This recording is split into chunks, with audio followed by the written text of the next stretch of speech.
सुबह नाश्ते के लिए सब बैठे थे जब आर्य ने आहान को आते देखा। राणा साहब ने उसे बैठने के लिए कहा। उसने सबकी तरफ देखा तो राणा साहब ने उसे कहा, झिझकने की जरूरत नहीं है बेटे, सत्येंद्र भी हमारे साथ कई बार बैठकर नाश्ता कर चुके हैं। हमारे एम्प्लॉय हमारे लिए परिवार की तरह है। आहान मुस्कुराकर आर्य के सामने बैठ गया। आर्य ने उसे घूरा तो आहान ने अपनी एक आईब्रो उठा दी। आर्य ने कुछ नहीं कहा और चुपचाप नाश्ता करने लगी। राणा साहब ने कहा, तुम तीनों आज कार में जाओगे और आहान तुम्हारे साथ जाएगा। उन तीनों ने एक दूसरे की तरफ देखा। तभी अनिकेत ने कहा, बाबा साहेब, वरिष्ठ और वशिष्ठ को कंस्ट्रक्शन साइट पर भेजने का प्लान था मेरा। राणा साहब ने वरिष्ठ और वशिष्ठ की तरफ देखा और फिर कहा, ठीक है, ये दोनों कंस्ट्रक्शन साइट पर चले जाएंगे और आर्य आहान के साथ चली जाएगी। आर्य ने कहा, मैं क्यों कंस्ट्रक्शन साइट पर नहीं जा सकती? अनिकेत ने कहा, क्योंकि आज इन्वेस्टर्स के साथ मीटिंग है और तुम्हारा वहां होना जरूरी है। लास्ट टाइम भी तुमने स्किप कर दिया था। इतना कहकर उसने आहान से कहा, आहान, विश्योर के आर्य को वहां पहुंचाने से पहले सारी डिटेल पता हो मीटिंग की। आहान ने हाँ में सिर हिला दिया। आर्य ने आहान की तरफ देखा और आहान ने आर्य की तरफ। आर्य ने मन ही मन में कहा, कितना भोलापन टपक रहा है तुम्हारे चेहरे से, जैसे बोलना तो जानते नहीं। रात को तो गब्बर की आत्मा घुस गई थी ना तुम में।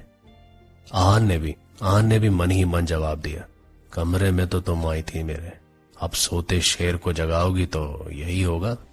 आर्य ने फिर से मन में कहा, शेर, चलो बेटा, निकाले तुम्हारी सारी शेरगिरी।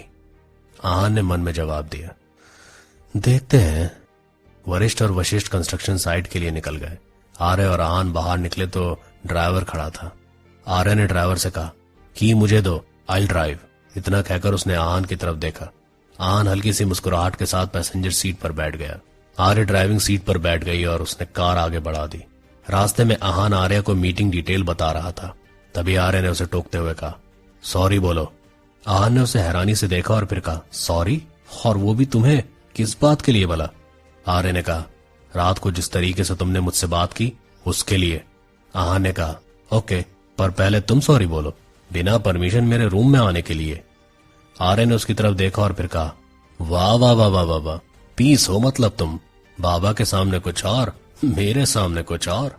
आहान ने कहा, राणा साहब, अनिकेत सर दोनों मुझसे बड़े हैं और समझदार हैं, that's why I respect them. रही बात तुम्हारी तो तुम मुझसे बड़ी भी नहीं हो और समझदारी का तो तुमसे दूर दूर तक कोई नाता नहीं है। आर्य ने कहा, तुम्हें मुझसे पंगा लेना भारी पड़ेगा। इतना कहकर आर्य ने एक्सीलेटर पर प्रेशर दे दिया। कार हवा से बातें करने लगी। आर्य ने आहान की तरफ देखा तो आहान ने गहरी सांस ली और फिर कहा, अगर तुम्हें लगता है कि तुम स्पीड से मुझे डरा सकती हो तो ये वहम है तुम्हारा। आर्य ने उसकी तरफ देखा और फिर कहा, प्रॉब्लम क्या है तुम्हारी? तभी आहान ने आगे देखा और वो चिल्लाया, आर्या, आगे देखो। आर्य ने आगे देखा तो एक दूसरी कार तेजी से आकर उसके सामने आकर रुक गई। आर्य ने तेजी से ब्रेक लगाए। गाड़ी झटके से रुक गई। आहान और आर्य को तेजी से झटका लगा। आहान ने आर्य को देखा तो आर्य का सिर स्टीयरिंग पर था। आहान ने उसके सिर पर हाथ रखा और कहा, तुम ठीक हो? आर्य ने आगे देखा तो सामने कार से एक लड़का निकला जिसे देखकर आर्य का पारा हाई हो गया। उसने कहा, अधिराज सरकार ठाकुर? आहान ने हैरानी से कहा, कौन? आर्य ने आहान की तरफ देखा तो आहान का हाथ अभी भी उसके सिर पर था। आर्य ने कहा, मेरे सिर पर से हाथ हटाओ और सामने देखो। आहान ने हाथ हटाया और सामने देखा। आर्य ने कहा, वो सरकार का बेटा है, अधिराज। इसने जानबूझकर कार आगे कर दी। इसे पता था कि हम स्पीड में हैं। आर्य ने सीट बेल्ट खोली और कहने लगी, आज तो एक गया। इतना कहकर वो बाहर निकलने लगी कि तभी आहान ने उसकी बाजू पकड़ ली। आर्य ने आहान की तरफ देखा तो आहान ने कहा, हम मीटिंग के लिए लेट हो रहे हैं। आर्य ने उसकी तरफ देखा और फिर कहा, भाड़ में कहीं मीटिंग, तुम्हें दिखता नहीं है कि उसकी वजह से हम मरते मरते बचे हैं? आहान ने कहा, गलती तुम्हारी भी है, तुम भी ओवर स्पीड में थी। आर्य ने उसे घूरा और फिर बिना कुछ कहे बाहर निकलने लगी। आहान ने उसकी बाजू को और कसकर पकड़कर कहा, राणा साहब वेट कर रहे हैं, तुम क्या चाहती हो कि वह और रिस्ट्रिक्शंस लगाए तुम पर? आर्य ने उसकी तरफ देखा तो आहान ने कहा, मेरी बात मानो, उससे झगड़ा करके कुछ नहीं होगा। मीटिंग में हमारा वेट हो रहा है, लेट्स गो। आर्य ने एक गहरी सांस ली और फिर अपना सिर सीट पर टिका दिया। आहान ने उसकी बाजू छोड़ दी। आर्य ने आंखें खोली और सामने देखकर कहा, okay, let's go to the meeting. इतना कहकर उसने एक्सीलेटर पर प्रेशर देना स्टार्ट किया। आहान ने उसकी तरफ देखा और फिर कहा, आर्या। आर्य ने एकदम से क्लच छोड़ा और कार ठीक अधिराज की तरफ बढ़ा दी। आहान ने तेज आवाज में कहा, आर्या नो। आर्या की कार अपनी तरफ आते देख अधिराज एकदम से आगे से हट गया। आर्या की कार आगे बढ़ गई। अधिराज ने जाती कार को देखकर कहा, कोई बात नहीं आर्या, मुलाकातें तो बहुत होंगी। इतना कहकर उसने आंखों पर शेड्स लगाए और अपनी कार में बैठकर चला गया। आहान ने पीछे देखा और फिर आर्या की तरफ देखकर उसने कहा, मुझे लगा तुम उसे मार डालोगी। आर्या ने मुस्कुराकर कहा, अधिराज की रग रग जानती हूं मैं, वो इतनी आसानी से मरने वालों में से नहीं है। कार एक बहुत बड़ी बिल्डिंग के बाहर आकर रुकी। व्हाइट शर्ट और काले रंग के सूट पहने 7-8 नौजवान लड़के सावधान अवस्था में आकर खड़े हो गए। सबके कानों में ब्लूटूथ लगे हुए थे।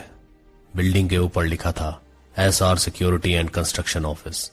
आहान ने बिल्डिंग को देखते हुए कहा, यह तो SR सिक्योरिटी ऑफिस है।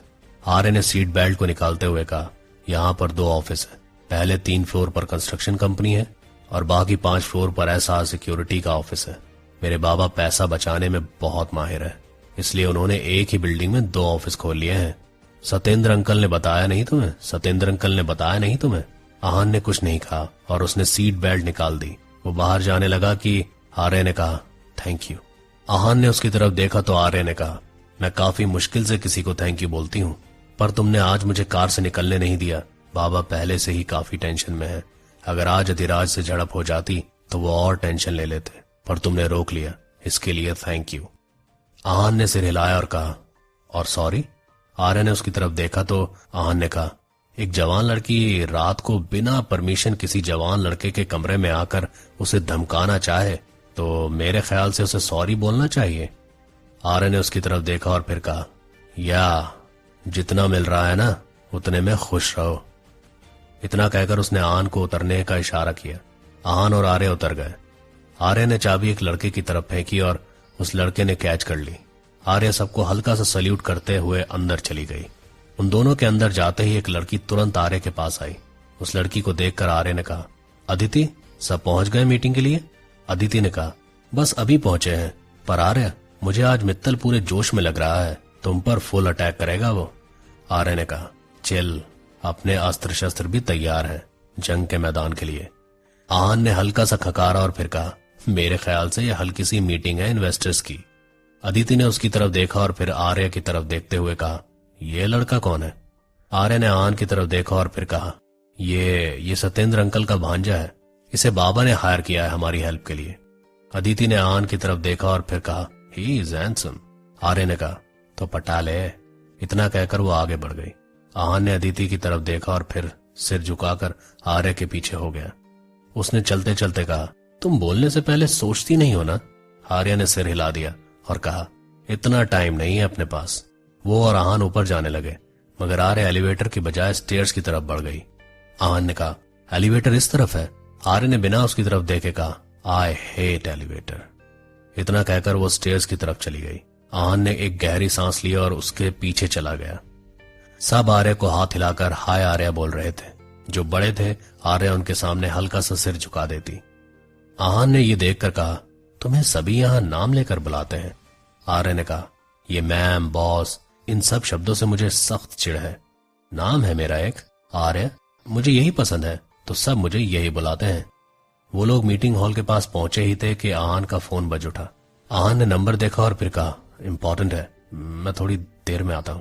आर्य ने कहा, क्यों, गर्लफ्रेंड का है? आहान ने कहा, माँ का है। आर्य ने उसकी तरफ देखा और फिर कहा, ठीक है, मगर जल्दी आ जाना। आहान ने सिर हिलाया और फोन उठाकर हेलो माँ कहते हुए चला गया। आहान शीशे का दरवाजा खोलकर बालकनी में पहुंच गया। आहान ने पीछे देखा तो कोई भी नहीं था।